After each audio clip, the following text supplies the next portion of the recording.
নবী এতটাই কল্যাণ কামনা আমাদের জন্য করতেন, দুনিয়ায় আমরা ভালো, আবার ভালোর মধ্যে আরো ভালো খুঁজি। খুঁজি কি খুঁজি না? 10টা ভালো এর মধ্যে যদি বলা হয়, তা আমরা এই 10টা ভালোর মধ্যে আরো খুঁজতে থাকি কোনটা 1 নাম্বার ভালো। তো আমাদের নবী তিনি আমাদের কল্যাণ কামনা করতেন, এই জন্য শাফাআত দোয়াটাকে শাফাআত হিসেবে বরাদ্দ রেখে দিয়েছেন।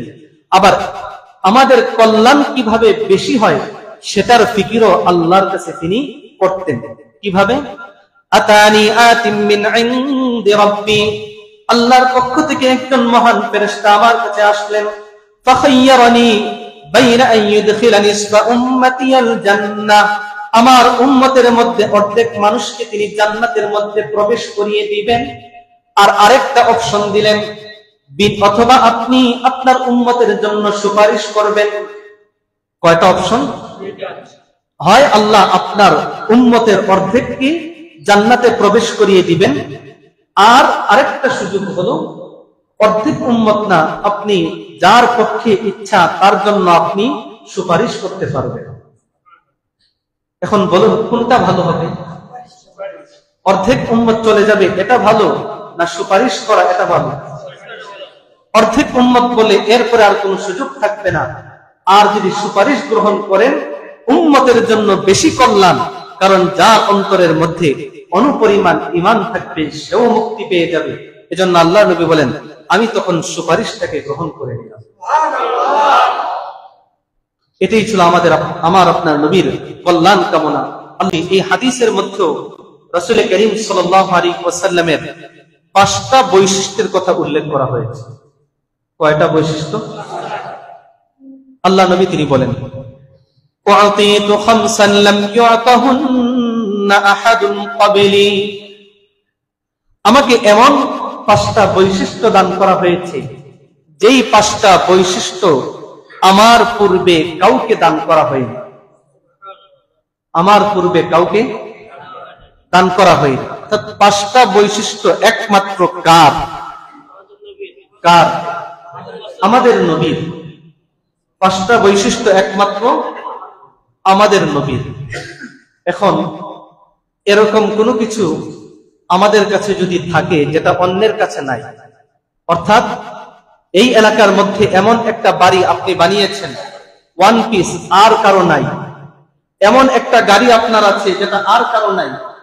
কুরবানির সময় এমন একটা গরু কিনলেন যেটা এই এলাকার মধ্যে আর কেউ কিনে নাই। এরকম বিষয় হলে, গাড়ি বাড়ি থাকলে শরীরের মধ্যে একটু গরম আর অহংকারী ভাব আসে না? কি বলেন? না বললেও তো মনের ভিতরে একটু আনন্দ লাগে কি লাগে না? এখন আল্লাহ নবী কিও এমন? আল্লাহ নবী বলেন, ওয়ালা আকুলুহুন্না ফখরা, এই যে 5টা বৈশিষ্ট্য আল্লাহ আমাকে দান করেছেন আর কাউকে দান করেননি, এটা যে আমি বললাম, এটা আমি অহংকার করে বলি নাই। কি করে বলি নাই? কেন বলেছি? কারণ আল্লাহ বলেছেন, ওয়া আম্মা বিনিআমাতি রাব্বিকা ফাহাদ্দিথ, হে নবী আপনি আপনার রবের নিয়ামতের কথা মানুষকে শোনান। এই নিয়ামতের কথা শোনাতে গিয়ে আমি তোমাদেরকে এমন 5টা বৈশিষ্ট্যের কথা বলছি যেই 5টা বৈশিষ্ট্য একমাত্র আল্লাহ আমাকেই দান করেছেন, আর কোন নবীকে দান করেন নাই। 1 নম্বর, আল্লাহ নবী বলেন, নুসিরতু বিররাবি মাসিরাতা শাহরিন ওয়া জুইলাত লিয়াল আরদু মাসজিদান ওয়া তাহুরা فأيما رجل من أمتي أدركته الصلاة فليصلي وأحلت لي المغانم ولم تحل لأحد قبلي وأعطيت الشفاعة وكان النبي يبعث إلى قومه خاصة وبعثت إلى الناس عامة. আল্লাহ নবী সাল্লাল্লাহু আলাইহি ওয়াসাল্লাম তিনি বলেন, 1 নম্বর বৈশিষ্ট্য যেটা আল্লাহ পাক রব্বুল আলামিন আমাকে দান করেছেন সেটা হলো এই নুসিরতু বিররাবি মাসিরাতা শাহরিন, আমাকে শত্রুর অন্তরে ভয় ভীতি ঢেলে দিয়ে আল্লাহ আমাকে সাহায্য করেছেন। শত্রুর অন্তরে ভয় ভীতি ঢেলে দিয়ে আমাকে সাহায্য করেছেন, যদিও শত্রু মাসিরাতা শাহরিন আমার চেয়ে 1 মাসের দূরত্বে থাকে। অর্থাৎ আমি আর আমার শত্রু মাঝখানে দূরত্ব হলো তখনকার সময়ের 1 মাস। কতটুকু? 1 মাস দূরত্বে আমার শত্রু, কিন্তু এই দূরত্ব থেকেও আমার শত্রুর অন্তরে আল্লাহ এমন ভয় ঢেলে দিয়েছেন যে আমি নবীর মোকাবেলা করার সাহস তারা হারিয়ে ফেলেছে। যেমন তাবুকের যুদ্ধে মুসলমানদের সংখ্যা ছিল 30,000। কত হাজার? 30,000। আর রোমান সৈনিক যাদের বিরুদ্ধে নবী যুদ্ধ করেছেন তাদের সংখ্যা ছিল প্রায় 40,000।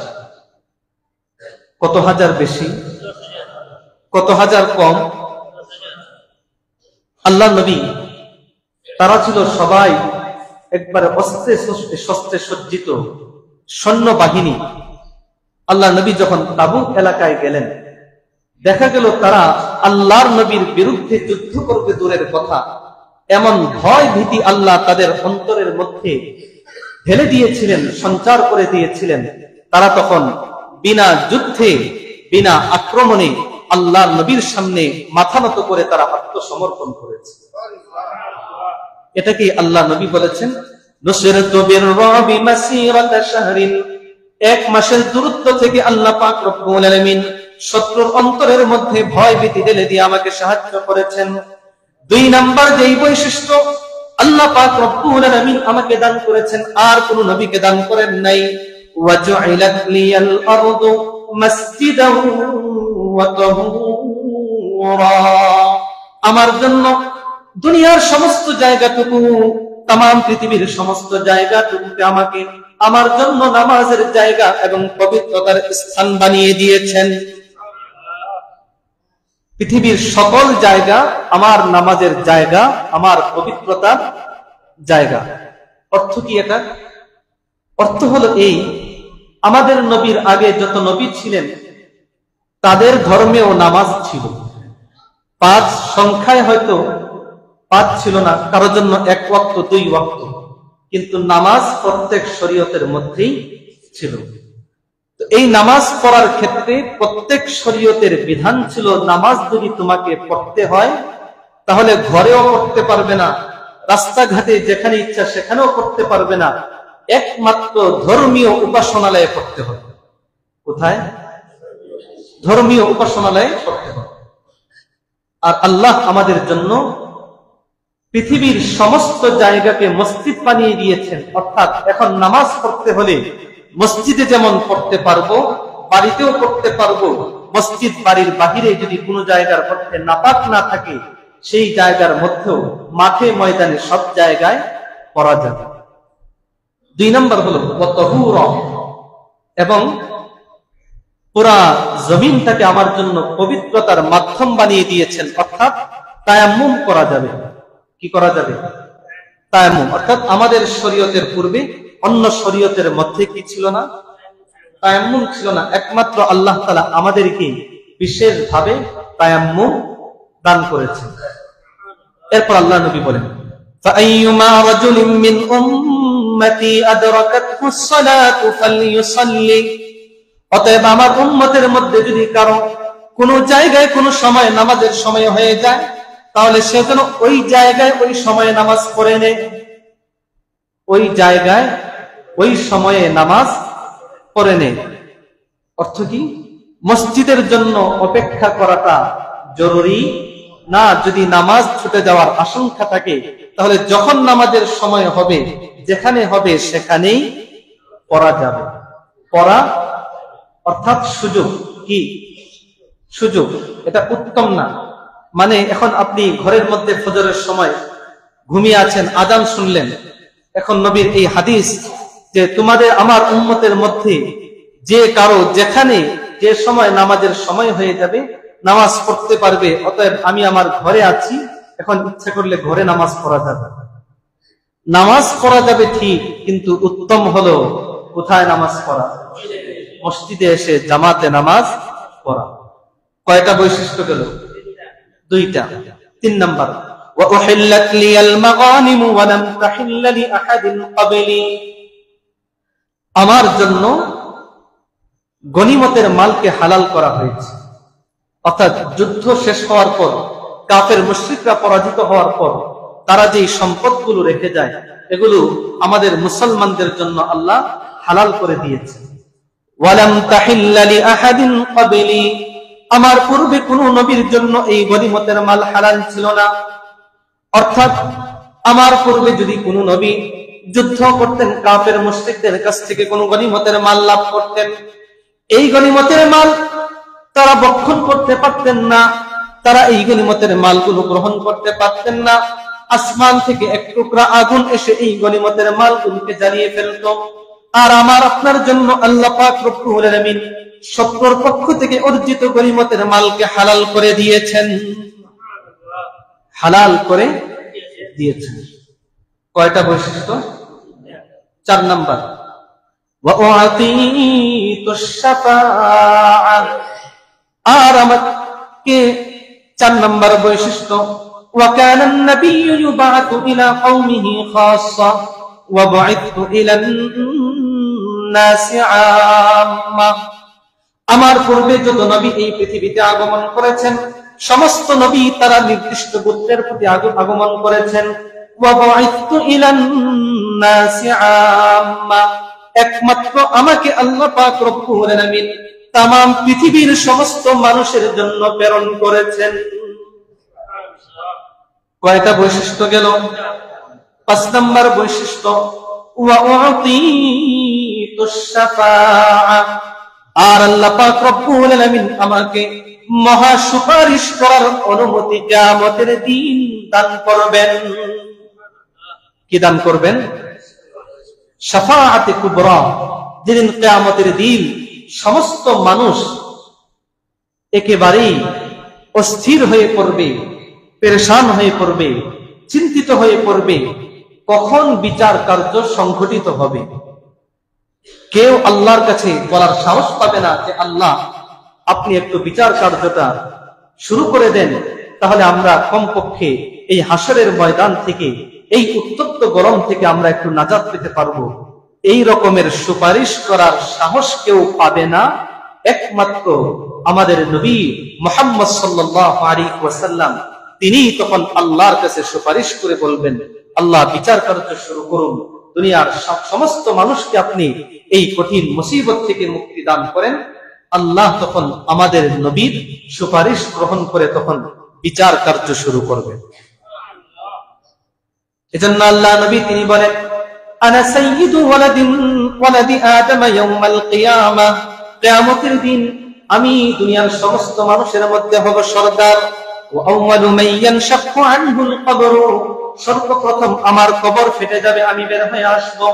ওয়া আউয়ালু শাফি'in ওয়া আউয়ালু মুশাফফা'in, কিয়ামতের দিন সর্বপ্রথম আমি নবী সুপারিশ করব, সর্বপ্রথম আমার সুপারিশই আল্লাহ পাক রব্বুল আলামিন গ্রহণ করবেন, মঞ্জুর করবেন। আমার আপনার নবী আল্লাহ রব্বুল আলামিন তাকে কেমন সুপারিশ করার যোগ্যতা দান করেছেন? আল্লাহ নবী বলেন, ইযা কানা ইয়াউমুল কিয়ামাহ কুনতু ইমামান নাবিয়িনা ওয়া খতীবাহুম ওয়া সাহিবা শাফাআতিহিম গায়রা ফাখরিন, কিয়ামতের দিন যখন হবে, কিয়ামতের দিন যখন সংঘটিত হয়ে যাবে, দুনিয়ার মানুষের পক্ষে যেমন আমি সুপারিশ করব, কুনতু ইমামান নাবিয়িন, আমি হব তখন দুনিয়ার নবীদের ইমাম। কাদের ইমাম? কাদের ইমাম? নবীদের ইমাম। ওয়া খতীবাহুম, শুধু ইমাম হবে এতটুকুই নয়, তামাম পৃথিবীর দুনিয়ার সমস্ত নবীদের খতীব হব আমি, সবার পক্ষ থেকে আল্লাহর কাছে দাবিগুলো তুলে ধরব। ওয়া সাহিবা শাফাআতিহিম গায়রা ফাখরিন, কোনো অহংকার নয়, কোনো গর্ব নয়, তামাম পৃথিবীর দুনিয়ার সমস্ত নবীদের পক্ষ থেকে আমি আল্লাহর কাছে তখন সুপারিশ করব, শাফাআত করব। কে করবেন?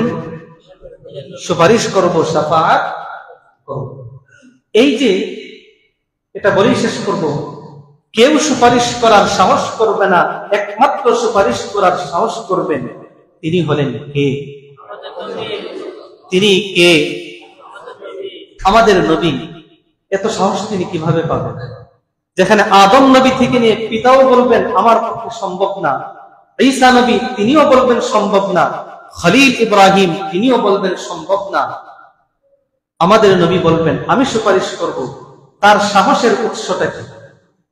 তিনি এই সাহসটুকু কোত্থেকে পাবেন?